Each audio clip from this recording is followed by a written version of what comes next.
Republic day का शानदार जश्न तो आपने देख ही लिया होगा। इस जश्न में किसी ने घर पर तिरंगा फहराया तो किसी ने गाड़ी पर तिरंगा लहराया। लेकिन तिरंगा फहराने और उसे संभाल कर रखने को लेकर भी कुछ नियम हैं, जिनका पालन न करने पर आपको जेल भी हो सकती है। अब सवाल उठता है कि घर में लगे तिरंगे को उतार कर रखने के लिए भी कोई गाइडलाइंस हैं? जवाब है हाँ। संस्कृति मंत्रालय की गाइडलाइंस के मुताबिक झंडे को धीरे धीरे नीचे उतारें, इसके बाद इसे हॉरिजॉन्टल रखें। केसरिया और हरे रंग की पट्टी को ऐसे मोड़ें कि बीच में सफेद रंग और अशोक चक्र आए। इसके बाद सफेद रंग को ऐसे मोड़ें कि केसरिया और हरे रंग की धारियों के साथ सिर्फ अशोक चक्र दिखाई दे। मुड़े हुए झंडे को सम्मान के साथ संभाल कर रखें। किसी भी हालत में झंडा जमीन को नहीं छूना चाहिए। अब आपके मन में ये सवाल भी होगा कि अगर झंडा गंदा हो जाए या कट फट जाए तो क्या करें? तो सबसे पहली कोशिश ये करें कि झंडे को कोई नुकसान न पहुंचे। अगर झंडे को कोई नुकसान पहुंच जाता है तो इसे एकांत में नष्ट कर सकते हैं।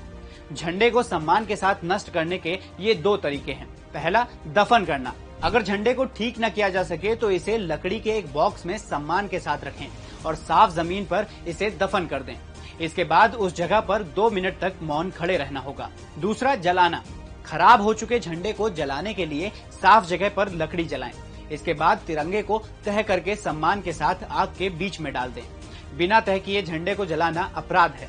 ध्यान रहे कि झंडे को तभी जला सकते हैं जब वह पूरी तरह से खराब हो चुका हो। तिरंगे का अपमान करना पूरी तरह से गलत है। अगर कोई व्यक्ति तिरंगे को पब्लिकली जलाता है, गंदा करता है या कुचलता है या फिर नियम के खिलाफ जाकर फहराता है तो उसे 3 साल की जेल, जुर्माना या दोनों की सजा हो सकती है। फ्लैग कोड ऑफ इंडिया के अनुसार आप किसी भी दूसरे उद्देश्य से तिरंगे झंडे का इस्तेमाल नहीं कर सकते हैं, जैसे पर्दे के तौर पर, टेबल या मेज को ढकने के लिए, गाड़ी, ट्रेन या नाव में लपेटने के लिए या फिर किसी बिल्डिंग में कवर के तौर पर। इसके अलावा राष्ट्रीय ध्वज सिर्फ कॉटन, सिल्क या खादी का ही हो सकता है। अगर कागज का तिरंगा ले रहे हैं तो उसे भी सम्मान के साथ रखना बहुत जरूरी है। तिरंगे झंडे से जुड़े कुछ दूसरे नियम भी जान लीजिए। कभी भी झंडे पर कोई दूसरी फोटो या पेंटिंग नहीं बनी होनी चाहिए। अगर झंडे का रंग फीका पड़ गया है तो इसे नहीं फहराना चाहिए। झंडे को कभी भी झुका कर नहीं रखना चाहिए। और तो और तिरंगे के ऊपर कोई दूसरा झंडा नहीं होना चाहिए। तो कुछ इस तरह हम अपने गर्व यानी तिरंगे का अपमान करने